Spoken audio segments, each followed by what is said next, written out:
একদা হযরত ঈসা আলাইহিস সালাম একটি কবরস্থানের পাশ দিয়ে যাচ্ছিলেন। তিনি আল্লাহর হুকুমে কবরে এক মৃত ব্যক্তিকে জীবিত করলেন।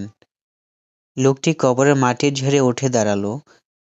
উল্লেখ্য, হযরত ঈসা আলাইহিস সালামের অন্যতম প্রধান মুজিজা অলৌকিক ক্ষমতা ছিল তিনি মহান আল্লাহর হুকুমে মৃত ব্যক্তিকে জীবিত করতে পারতেন। হযরত ঈসা আলাইহিস সালাম তাকে জিজ্ঞেস করলেন, দুনিয়াতে তোমার কাজ কী ছিল? লোকটি উত্তর দিল, হে আল্লাহর নবী, আমি একজন কুলি ছিলাম। মানুষের বোঝা মাথায় বহন করতাম এবং তা দিয়েই জীবিকা নির্বাহ করতাম। আমার জীবনটি খুব সাধারণ ছিল। হযরত ঈসা আলাইহিস সালাম জিজ্ঞেস করলেন, তবে তোমার কবরের অবস্থা কি?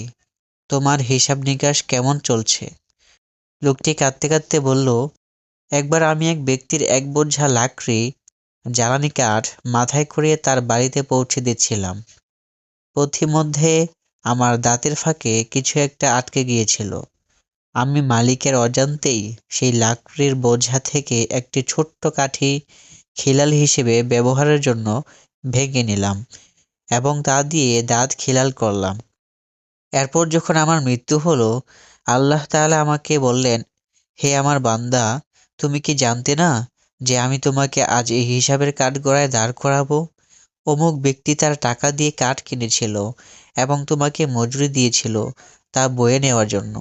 তুমি সেই মালিকের অনুমতি ছাড়া কেন একটি লাঠি ভেঙে নিলে?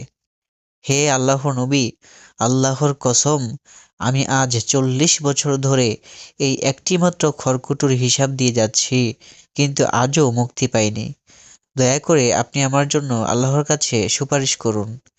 আমরা অনেক সময় অন্যের অতি ক্ষুদ্র জিনিস অনুমতি ছাড়া ব্যবহার করি। আমরা একে খুব তুচ্ছ মনে করি, কিন্তু মনে রাখতে হবে আল্লাহর কাছে আমানত অত্যন্ত গুরুতর বিষয়। অন্যের হক যদি একটি খড়কুটোর পরিমাণও হয়, তবুও পরকালে তার কড়ায় গণ্ডায় হিসাব দিতে হবে।